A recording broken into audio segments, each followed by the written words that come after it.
Brought to you by TechnoSpark 20 series smartphones. I'm superhuman. નમસ્કાર, ગુજરાત તક સાથે હું છું કશ્યપ. ગુજરાતની અંદર હાલ લોકસભા 2024ની ચૂંટણીને લઈને તમામ પાર્ટીઓ પોતાની રીતના અલગ રીતે નવતર પ્રયોગ કરી અને પ્રચાર પ્રસાર કરી રહી છે. લોકો સુધી પહોંચવા માટે અને તેમને રીઝવવા માટે પાર્ટીઓ પોતાનું બધું જોશ લગાવી રહી છે. એક તરફ અમિત શાહ ગુજરાતની અંદર રોડ શો કરી રહ્યા છે, CR પાટીલ કરી રહ્યા છે, તો બીજી તરફ કોંગ્રેસમાં પણ પોતાના આગેવાનો અને જેટલા પણ કાર્યકર્તાઓ છે તેને સાથે રાખી અને જે ઉમેદવારોના નામ જાહેર થયા છે તેઓ ફોર્મ ભરવાની પ્રક્રિયા પૂરી કરી રહ્યા છે. કોંગ્રેસમાંથી અનેક લોકોએ ફોર્મ ભરી દીધા છે. જ્ઞાનીબેને પણ ફોર્મ ભરી દીધું અને તે સમયે ભાવુક પણ થયા હતા. એવા દ્રશ્યો પણ આપણે જોયા છે. તો આ તરફ આણંદમાંથી હવે અમિત ચાવડાએ પણ ફોર્મ ભરી દીધું છે. હજારો કાર્યકર્તાઓને સાથે રાખી અને અમિત ચાવડા ફોર્મ ભરવા પહોંચ્યા હતા, જેમાં શક્તિસિંહ સહિત અને જિગ્નેશ મેવાણી જેવા આગેવાનોની હાજરી પણ જોવા મળી હતી. અમિત ચાવડાએ શું કહ્યું, આવો સાંભળીએ. આણંદ જિલ્લાની આ ગૌરવવંતી ધરા ચરોતર પ્રદેશમાં સૌના આશીર્વાદ સાથે આજે પદયાત્રા કરીને ઉમેદવારી ફોર્મ ભર્યું છે. તમે જોયું હશે, યુવાનો, વડીલો, તમામ લોકો જે ઉત્સાહ સાથે અમારી સાથે જોડાયા અને અમારો જે સંકલ્પ છે કે આણંદ જિલ્લાને નંબર 1 બનાવીશું, બધાના સહકારથી તમામનો સાથ લઈ અને આણંદમાં જે સામાજિક ન્યાયની લડાઈ છે એ લડવા માટે આગળ વધી રહ્યા છે. છેલ્લા દશકામાં જે રીતે ભેદભાવ થયો, જે રીતે અન્યાય થયો, મુઠ્ઠીભર લોકો દ્વારા મુઠ્ઠીભર લોકોને લાભ થાય એવું શાસન અને વહીવટ થયો, બધું જ એકતરફી થયું, એનો જવાબ આપવા માટે આણંદની જનતા તૈયાર છે. અને તમે લખી રાખજો કે આજનો આ દિવસ યાદ રહેશે કે આણંદની જનતાએ પરિવર્તન માટે મત કરવાનું મન બનાવી લીધું છે.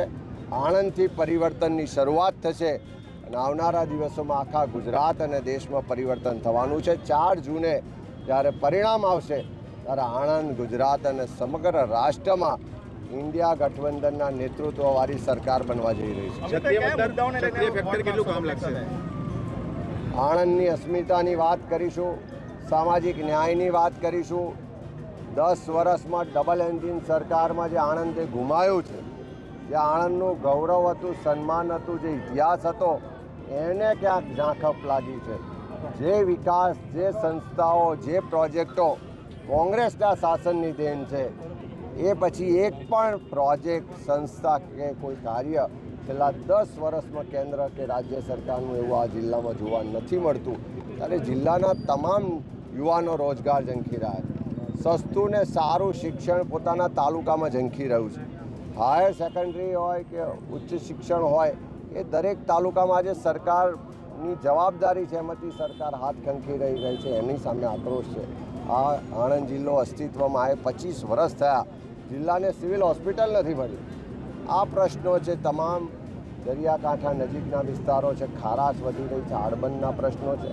ખંભાતને બંદર બનાવીશું એવા વાયદા તો છેલ્લા 20 વર્ષથી કર્યા, હજુ સુધી એના માટે કોઈ પ્રયત્ન નથી થયો.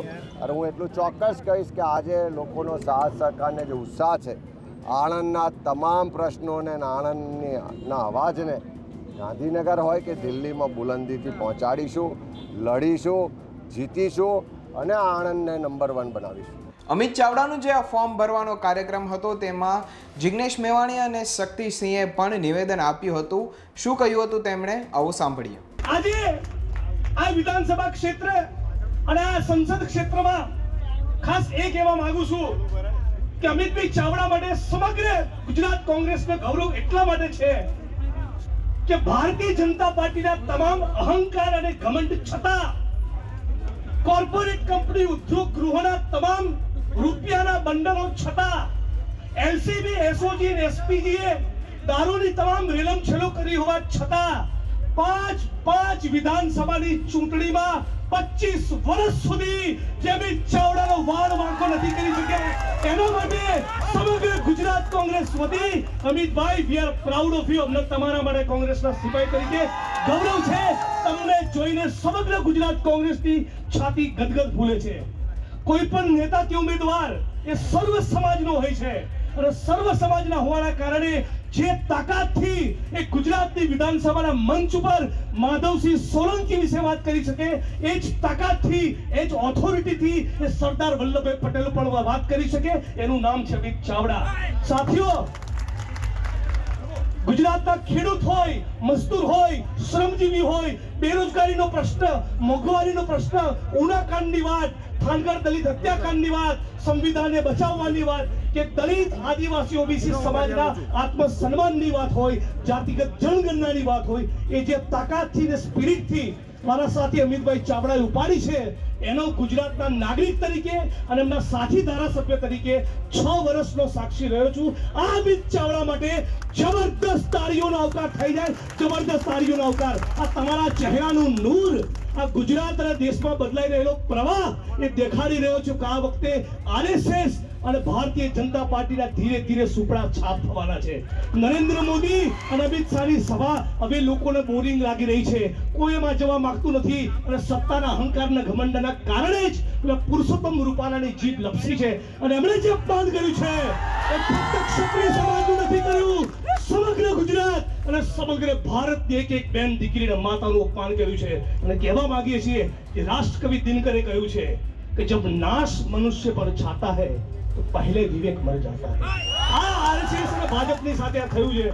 સાથીઓ, ફરી અહીંયા તો મારે આવવું જ પડે, ફરી આવીશું ત્યારે વિગતવાર વાત કરીશું, પણ આમ તમામને કહું છું, ખેડૂતો, શ્રમજીવીઓ, બેરોજગાર યુવાનો, બહેનો, માતાઓ તો ખરા જ, પણ અમિતભાઈ જે પ્રમાણે દલિત, આદિવાસી, ઓબીસી, મુસ્લિમ અને ડીએનટી આ 85% વંચિત વર્ગોની વાત જે લાકડા તોડ પાર્લામેન્ટમાં કરશે એવું કોઈ કરી શકવાનું નથી. અને છેલ્લે દલિત સમાજના ઘણા ભાઈઓ ઉપસ્થિત હશે, છેલ્લે 3 વાક્ય કહું છું, પ્લીઝ યાદ રાખજો. આરએસએસ અને ભારતીય જનતા પાર્ટી ભારત ભૂમિના સૌથી વધારે કોઈ એક નેતાને નાપસંદ કરતું હોય તે છે ડોક્ટર બાબા સાહેબ આંબેડકર. આરએસએસ અને ભારતીય જનતા પાર્ટી એને સૌથી વધારે કોઈ પુસ્તક માટે નફરત હોય એ છે ભારતનું સંવિધાન. અને આરએસએસ અને ભારતીય જનતા પાર્ટી અને નરેન્દ્રભાઈને સૌથી વધારે કોઈ યોજના અને નીતિ માટે નફરત હોય તો આ દેશમાં દલિત, આદિવાસી, ઓબીસી સમાજને મળેલું આરક્ષણ, આ બંધારણ બચાવવાની, લોકતંત્ર બચાવવાની લડાઈમાં ચરોતર એક ટકો પણ પાછળ ના રહી જાય, બલકે બરાબર તાકાતથી ગુલાલ ઉડાડે અને અમિતભાઈ ચાવડાને પાર્લામેન્ટમાં મૂકે. એ શબ્દો સાથે મારી વાણીને વિરામ આપું છું. જય ભીમ, જય ભારત, જય કોંગ્રેસ, લડેંગે जीतेंगे. नरेंद्र मोदी, आरएसएस और भाजपा समझ ले, ये धरती अपने आप की नहीं किसी के बाप की. लड़ीશું जीतेंगे. લોકશાહીમાં કોઈ શખ્સ મહાન નથી હોતો, કોઈ પક્ષ મહાન નથી હોતો. મહાન કોઈ હોય છે તો જનતા જનાર્દન અને લોકો મહાન હોય છે. ભારતીય જનતા પાર્ટીને સત્તા આપી લોકોએ એક અપેક્ષા સાથે, પરંતુ સત્તામાં આવ્યા પછી અહંકાર આવ્યો છે અને શું કહે છે, 24 માંથી 26 જીતશું, 5-5 લાખથી કહે છે ને. એ શું કે લોકો તમારા ખિસ્સામાં છે? આ જનતા જનાર્દન છે. રાજનેતાને ઊંચી ગાદી પર બેસાડે પણ એ જ જો અહંકાર કરે તો એને ધૂળ ભેગો કરવાની તાકાત પણ જનતા જનાર્દનમાં હોય. કોંગ્રેસ પક્ષે આણંદમાં એક એવા ઉમેદવારને આપણી સામે મૂક્યા છે જે લોકોનો પ્રતિનિધિ છે. અમિતભાઈ ચાવડા સ્વાર્થનું સંધાન કરનારો માણસ નહીં, પરમાર્થ માટે પુરુષાર્થ કરનારો ઉમેદવાર આપની વચ્ચે આવેલા છે. આપનો અવાજ દિલ્હીની સંસદમાં ગુંજે. અત્યાર સુધી કોઈ દી મેં તો આણંદના સાંસદ ભાજપના છે ને સાંભળ્યા નથી. તમે સાંભળ્યા? દિલ્હીની સંસદમાં પ્રશ્નો માટે લડતા જોયા? એક નકામી વિડીયો જોઈ છે, ના કહેવાય.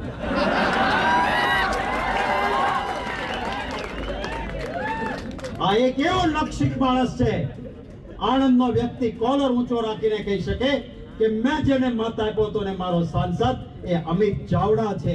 કોઈ પ્રતિનિધિ એવો ના હોવો જોઈએ કે મતદાતાને માથું નીચું કરવું પડે. અરે રે, આ મારો સાંસદ. આ સરખામણી છે બે વચ્ચે. સૌને વિનંતી કરું છું, કોલર ઊંચો રાખીને કહી શકાય કે આ મારો સાંસદ છે, એવો સાંસદ અમિતભાઈ ચાવડા બનશે. એના માટે મતો આપજો. થોડોક દિલ દિમાગ ચલાવજો. જે સહકારી સંસ્થાઓમાં ભાઈ રાજેન્દ્રસિંહ પરમાર જેવા નિષ્ઠાવાન અને પ્રમાણિક પ્રતિનિધિત્વ કરતા હતા, એ સંસ્થાઓ પડાવી લઈને હવે મોટા મોટા વેપાર નોકરીઓમાં થાય છે. એનો જવાબ દેવાનો દિવસ એટલે મતદાનનો દિવસ. પંજા પર મતદાન કરીને અમિતભાઈને વિજેતા બનાવજો. વચ્ચે આવીશું જ્યારે અમિતભાઈ આદેશ કરશે, જ્યાં ચૂંટણી સભામાં જરૂર હશે ત્યાં આવીને ઊભા રહીશું, ત્યારે લાંબી વાતો કરીશું. આજે અમારે જે પાટણ પહોંચવાનું છે, સમયની એક મર્યાદા છે. લાંબી વાતો પછી આવશું કરશું. આમ તો આપણે ત્યાં કહેવાય છે કે તેજીને ટકોર હોય, તેજીને ટકોર. ડફણા કોને હોય? આ તો બધા તેજી જેવા બેઠા છો, તમને ટકોર કરી છે. પરિણામ લાવજો. આપ સૌનો ખૂબ આભાર. મુકુલ વાસનિકજી આપણા પ્રભારી senior most general secretary AICC ના પણ ખાસ અમિતભાઈ ચાવડાના આ પ્રસંગે ઉપસ્થિત રહીને શુભકામના અખિલ ભારતીય કોંગ્રેસ કમિટી વતી સોનિયા ગાંધીજી, રાહુલ ગાંધીજી, ખડગે સાહેબ વતી આપવા આવ્યા છે. એમનો આભાર માની આપ સૌને શુભેચ્છા પાઠવીને વિરમું છું. હાલ તો ગુજરાતની અંદર લોકસભા 2024ની ચૂંટણીને હવે થોડાક જ દિવસો બાકી રહ્યા છે, મતદાનને થોડાક દિવસો બાકી રહ્યા છે, ત્યારે ઉમેદવારો પોતાના ફોર્મ ભરે છે અને પ્રજાને રીઝવવા માટે, પોતાના તરફ મત ખેંચવા માટે અલગ અલગ રીતના પ્રયત્નો કરી રહ્યા છે.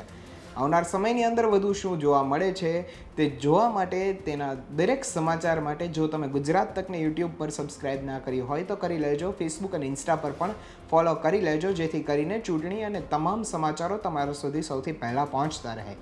ત્યાં સુધી મને આપશો રજા. નમસ્કાર.